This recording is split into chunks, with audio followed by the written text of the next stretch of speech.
folks, it finally happened. The thing that I think every hobbyist and crafter dreads. I've been working on this set of new MDF buildings that were gifted to me, and I've got 2 out of the 3 put together and painted. The third one's about 75% done, and I realized I just don't have anywhere to put these.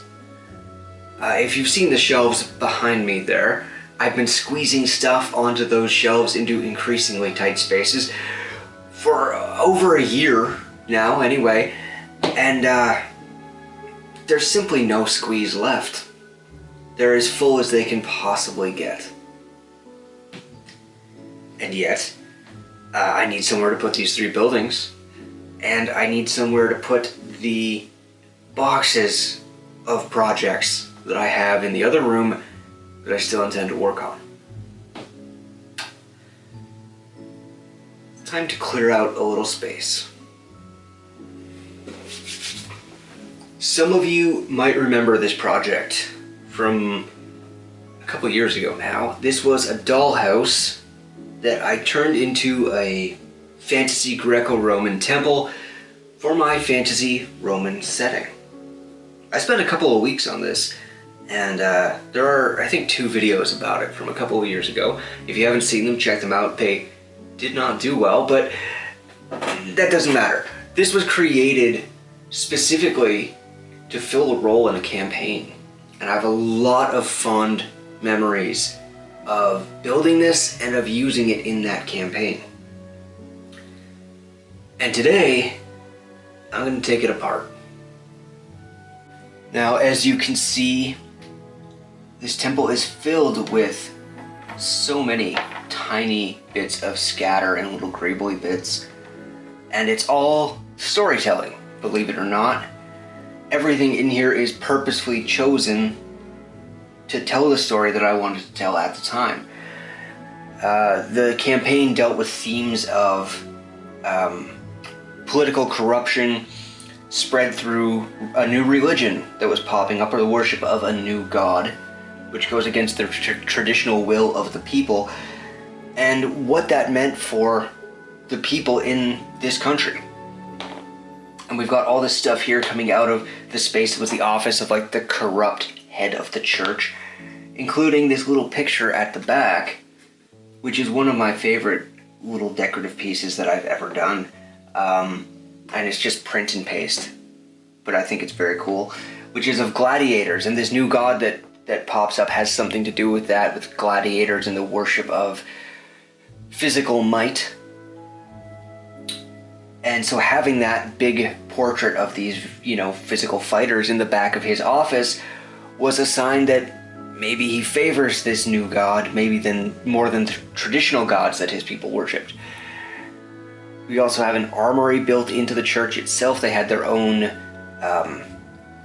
enforcement arm. It has banners from a legion that one of them had been in prior. It has weapons racks, all that lovely stuff. And most of this can be salvaged and reused, which is fantastic.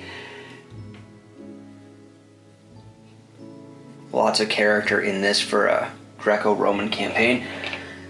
But why am I doing this and taking it apart? I mean, surely I could, shove this in a closet somewhere and come back to it another time if I ever need it. Yeah, that's probably true. I could find somewhere to throw this in the back of a closet and have a fond memory when I dig it up again. Really though, this space, this hobby space, it's supposed to be somewhere to be creative, to have fun, making new things, exercising skills that I wouldn't otherwise get to exercise. And it's too easy, way too easy, for this to become instead a museum of stuff that I like to look at. Stuff that doesn't actually help me be creative, stuff that doesn't move my campaigns forward, stuff that just sits on a shelf taking up space that I know I'm never going to use again. That campaign is over, and this was such a centerpiece of it that there's absolutely no way that it's coming out to perform another role. It would be devaluing in my mind. So it's just gonna sit there on the shelf forever. And it's not gonna help me be creative, it's just gonna be something pretty to look at. Or worse than a museum, it's entirely possible for these spaces to become more like a cemetery.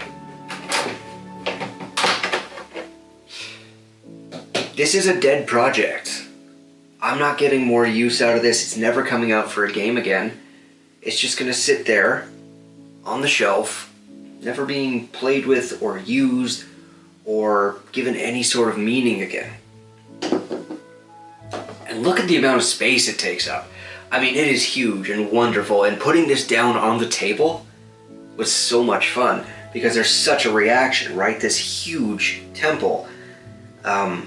And it towers over all the other buildings around it. It towers over the trees and things, and it puts everything in scale about how big this city was. And I loved having this on the table.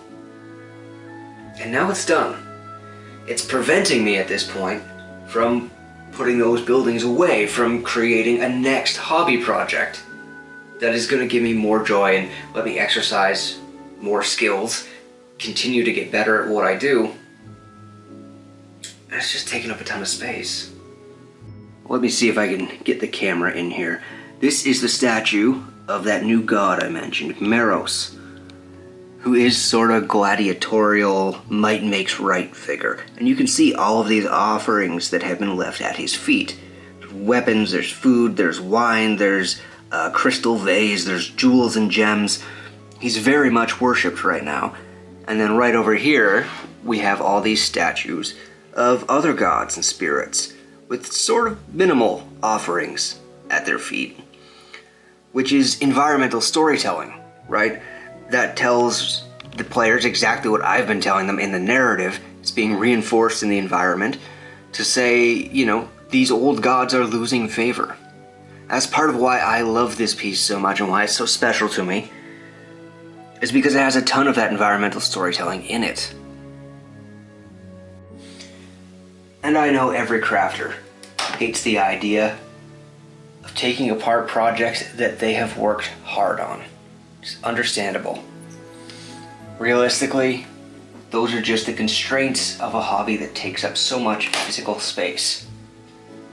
You can't keep everything. And a lot of this stuff becomes, well, just not useful after the campaign it's in is over. At some point it starts holding you back. And the memories of that campaign and of the cool stuff that happened in it, of the characters, all of that stuff remains. You don't lose that just because you take apart a project that was involved in it. So what am I saying exactly with all of this? I mean, I'm not anti-nostalgia. In fact, I'm probably going to take this statue of Meros here and keep it somewhere on my hobby desk as a reminder. But, well, I could have put this into the closet, stuffed it away for 10 years, and come back when it's dirty and useless anyway, and had a nice trip down memory lane. Today I get to engage actively in that instead. I get to take apart my project, look at things like this and say, I love the environmental storytelling that I did in those temple rooms. And look at a few other things like this and say, I probably should have spent another 15 minutes painting that instead of just, I guess, dry brushing it and then slapping a wash over it. You learn from it, and you get to see how far you've come and where you still want to go. In the hobby space, especially on YouTube, you'll have a lot of people telling you a lot about how much time and energy and devotion you should be putting into this, and there are a lot of subtle messages out there about how you can buy the newest products and have the newest things and how much better that's going to make your games and your hobbying. One thing we don't talk about enough, though, is that all of this is temporary. The hobby's not about buying a product or what the cool new thing is. I mean, sure, if you like that stuff, by all means, buy it, indulge it, use it, have fun with it, get joy out of it. And that's really the key, right? That's what it actually is about. Being creative, being joyful, getting to do a thing with your friends that you've all put creativity and time and effort and mental space into. That's the secret of it. And then you can move forward, and sometimes that means letting go of stuff that was pretty cool.